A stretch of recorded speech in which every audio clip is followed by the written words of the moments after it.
Assalamu alaikum students.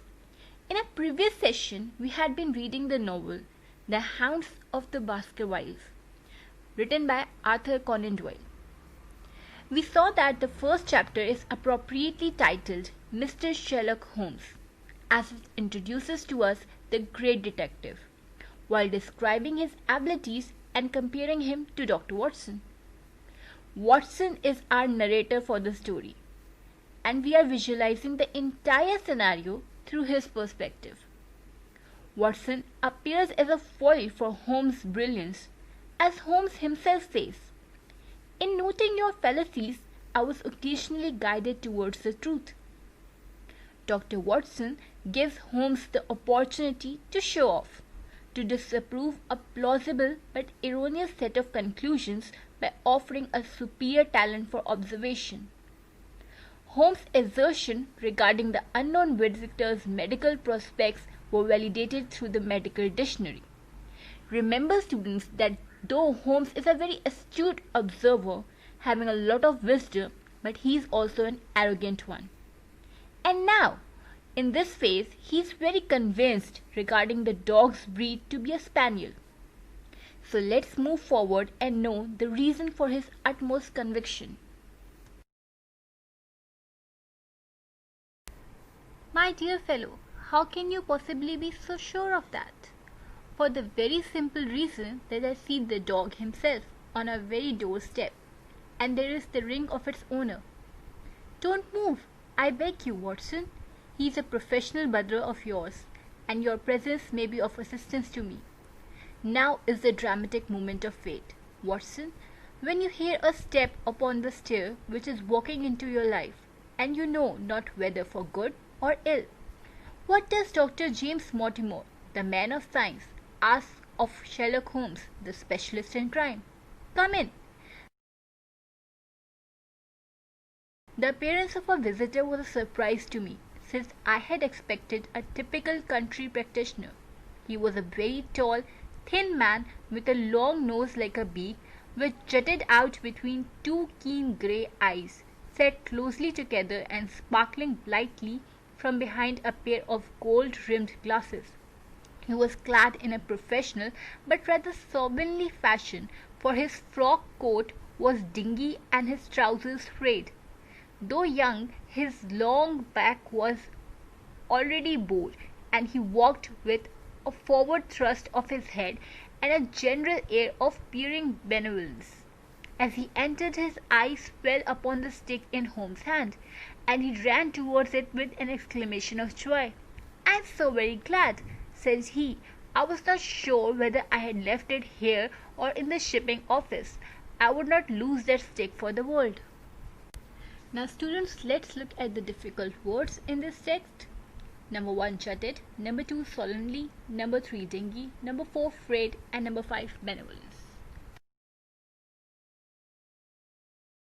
The word jutted means to extend out, over or beyond the main body or line of something. Some synonyms can be projected, protrude, bulged, petaled, extended, poked, outcropped, overhung, elongated, and impended. Slovenly means untidy and dirty, especially of a person or their appearance. Some synonyms can be sloppy, unkempt, slipshod, frowsy, careless, messy, slatternly, slappedness, slack. The word dingy means gloomy and drab. Frayed means unraveled or worn at the edge, especially of a fabric, rope or cord. As you can see in the picture, the jeans is frayed.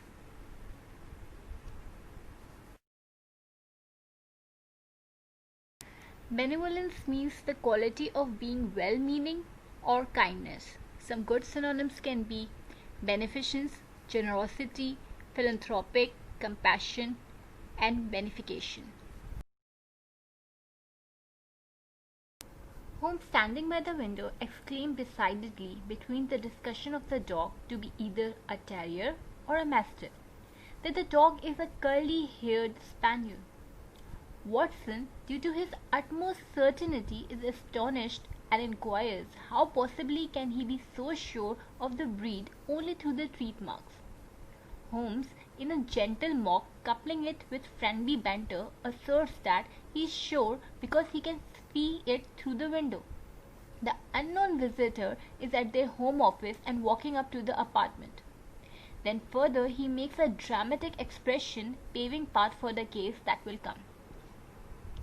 Watson is rather startled because the visitor was contrary to his deductions. He is a young man, tall and thin, with an air of kindness. Means he has a very philanthropic vibe. Moreover, Mortimer is much relieved to find the walking stick. He says he won't lose it for the world and still had left it at an unfamiliar place, implying that he is absent-minded and careless. Together with it, we can know that Holmes' deductions were true and Watson's weren't. Now let's take a look at what we have learned till now. The unknown visitor, Dr. Mortimer, is right at their doorstep at the Home Office in London. Watson is surprised by the appearance of Dr. Mortimer as he wasn't expecting the same. Dr. Mortimer is happy to see his stick. A presentation, I see, said Holmes.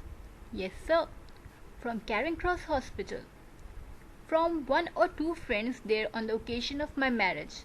Dear, dear, that's bad, said Holmes, shaking his head. Dr. Mortimer blinked through his glasses in mild astonishment. Why was it bad? Only that you disarranged our little deductions. Your marriage, you say? Yes, sir. I married and so left the hospital, and with it all hopes of a consulting practice. It was necessary to make a home of my own. Come, come, we are not so far wrong after all, said Holmes. And now Dr. Mortimer, Mr. Sir, Mr. a humble MRCS, and a man of precise mind, evidently. A dabbler in science, Mr. Holmes, a picker up of shells on the shores of the great unknown oceans. I presume that it is Mr. Sherlock Holmes whom I am addressing and not... No, that is my friend Dr. Watson.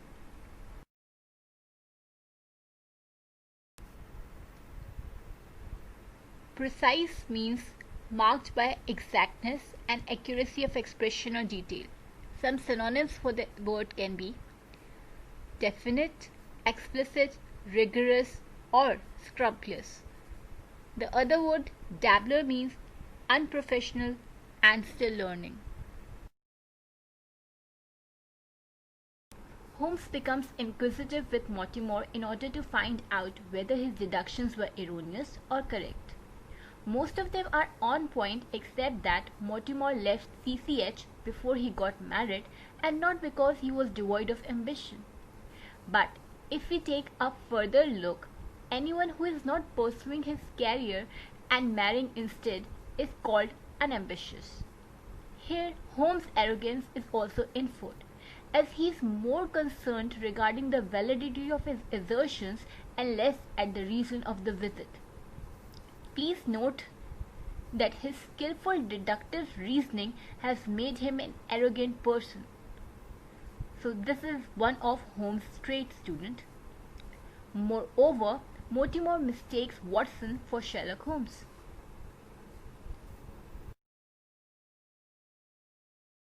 So students, हम quickly revise करते हैं कि अभी तक हमने session में क्या पढ़ा है. Holmes becomes inquisitive with Mortimer and finds out that most of his assertions were correct. The author implies through Holmes' action that he is very arrogant and more concerned of being proved right. And Mortimer mistakes Watson for Holmes. We can infer from here that he was anticipating to meet Sherlock Holmes. Glad to meet you, sir. I've heard your name mentioned in connection with that of your friend. You interest me very much, Mr. Holmes. I'd hardly expected so dolichocephalic a skull or such well-marked supraorbital development. Would you have any objection to my running my finger along your parental fissure? A cast of your skull, sir, until the original is available, would be an ornament to any anthropological museum. It is not my intention to be fulsome, but I confess that I covet your skull.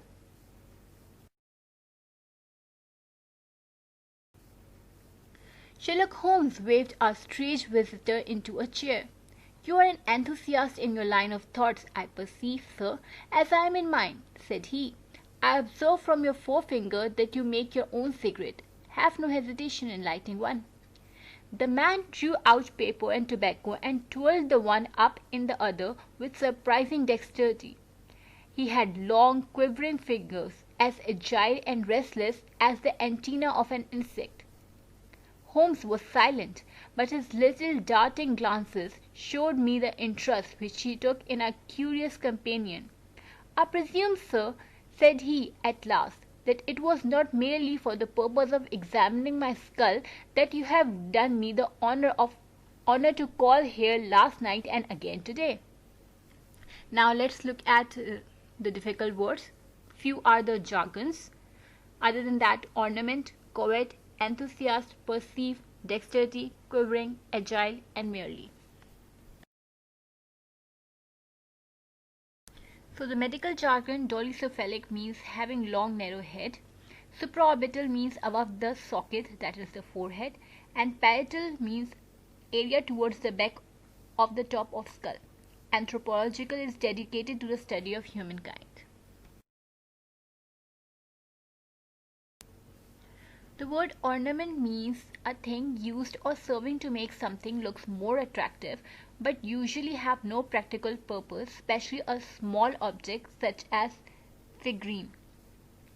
Some synonyms can be accessorize, supplement, equip, adorn. The word covet means yearn to possess something specially belonging to another. Some synonyms can be crave, thirst, yearn, aspire, and seek after. Enthusiast is a person who is very interested in a particular activity or object. Some similar words can be addict, supporter, zealot, friend, fanatic. Perceive means to become aware or conscious of something, come to realize or understand. Some synonyms can be comprehend, recognize, apprehend, distinguish, and discern. The word dexterity means skill in performing tasks, especially with the hand. Some similar words can be proficiency, ability, deftness, knack, expertise, and adroitness. Agile means able to move quickly and easily. Some synonyms can be lively, brisk, active, alert, limber, and quick.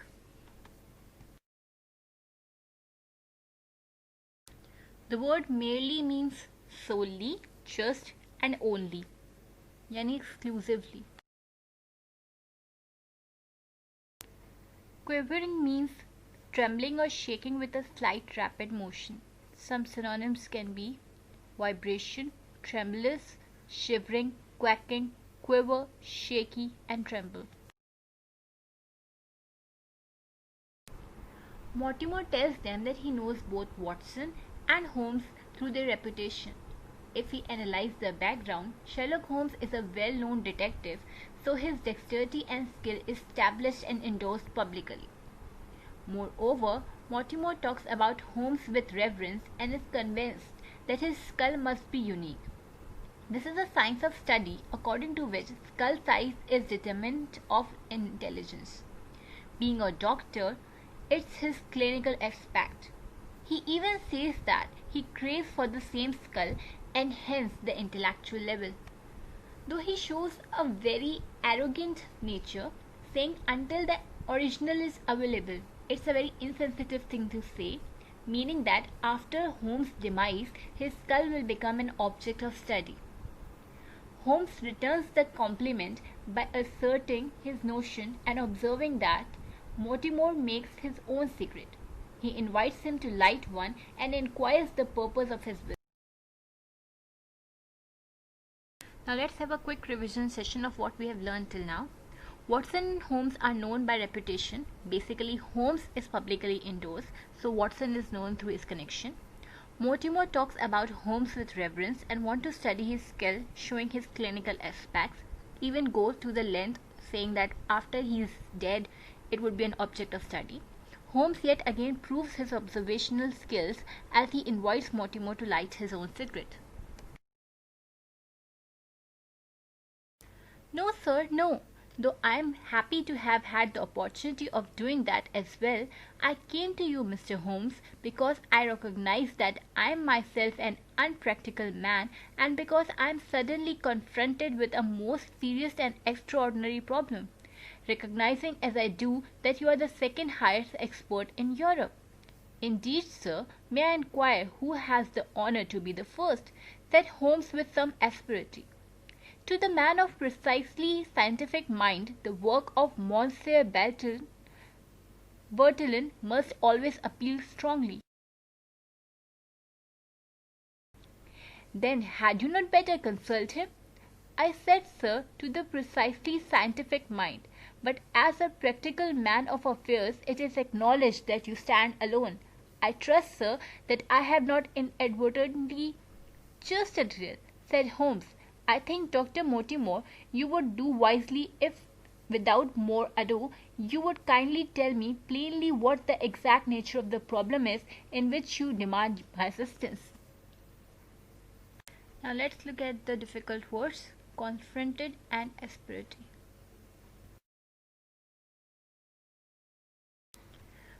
Confront means come face to face with someone with hostile or argumentative intent. The word asperity means harshness of tone or manner. Some good synonyms can be severity, roughness, acrimony, hardship, rigor, and tartness.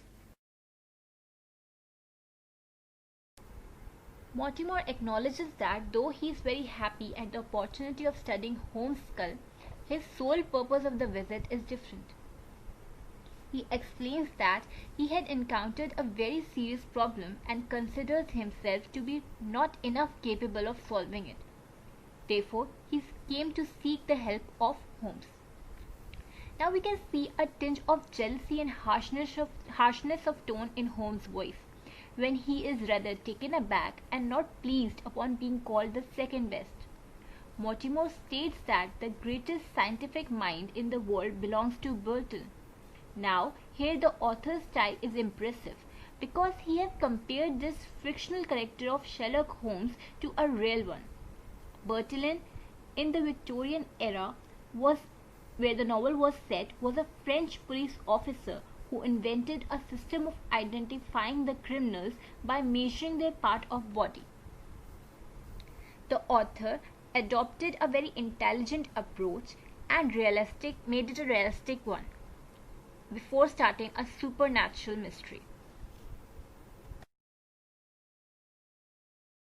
Students, a quick review to what we have learned till now. Mortimer says that he has encountered a problem and requires Holmes' assistance in this regard. Holmes has harshness in his tone when he is called the second best, and author has given the novel a realistic feel by comparison with a real person. तो students, अब चलते हैं एक पूरे overview की तरफ। अब तक हमने पढ़ा कि जो अननोन विजिटर थे डॉक्टर मोर्टिमर, वो होम्स से मिलने दोबारा उनके होम ऑफिस लंदन में आते हैं। वॉटसन हैरान होता है डॉक्टर मोर्टिमर को देख के, क्योंकि वो उसके अंदाजों के बिल्कुल बरक्स होते हैं। डॉक्टर मोर्टिमर बहुत खुश होते हैं अपनी स्टिक को देख के और उसकी सिग्निफिकेंस अपनी लाइफ में बताते हैं। याद रहे कि होम्स ने डिड्यूस किया था उन्हें as absent minded and he proves to be so. Holmes का कैरेक्टर अगेन एरोगेंट प्रूव होता है जब वो अपनी डिडक्शंस की वैलिडिटी के लिए डॉक्टर मोर्टिमर से क्वेश्चंस करता है रेदर देन पूछने के लिए कि वो क्यों आए हैं। That is the purpose for which the journey was undertaken. Doctor Mortimer भी होम्स की इंटेलिजेंस एंड इंटेलेक्ट को बहुत एडमायर करते हैं और होम्स को बताते हैं कि उन्हें होम्स जैसी स्कल की हसरत है। फर्दर ये भी कि होम्स की डिमाइस के बाद यानी मरने के बाद वो म्यूजियम में उसकी स्कल को देखेंगे और उसको स्टडी करेंगे। होम्स इंक्वायर करता है फाइनली द एक्चुअल रीजन कि डॉक्टर मोटिमोर ने वो विजिट क्यों की। अपॉन दिस मोटिमोर सेज दैट उन्हें एक ग्रेव प्रॉब्लम है और बर्टलिन के बाद he is the second highest expert. ये वाली बात होम्स को बिल्कुल अच्छी नहीं लगती, being called the second highest expert, और वो पूछता है कि आप उनके पास ही क्यों नहीं गए। मोटिमोर इस बात को बड़ी ही अच्छी तरह से हैंडल करते हैं और बोलते हैं कि होम्स भी एक्सपर्ट है ही है। Now Mortimer will be unfolding the actual mystery और हम देखते हैं कि मिस्ट्री किस तरफ जाती है। But now for this particular session, let's look at the home assignments. Number 1, reading the text covered till now. Number 2, jotting down the difficult words taught together with their meanings. And number 3, finding the relevant synonyms to be used in the following questions. Question number 1, enumerate the factors that suggest Holmes to be a good detective and Watson the rightful follower. 4 marks. Now students, note the meaning of enumerate is to list, not describe. Question number 2, using relevant examples, describe the character of Sherlock Holmes. 15 marks. You're not going to be marked on these assignments. Rather than that, these marks are a determinant of the length for which the question should be answered. Students, please further note that in case of any queries, you can always approach us.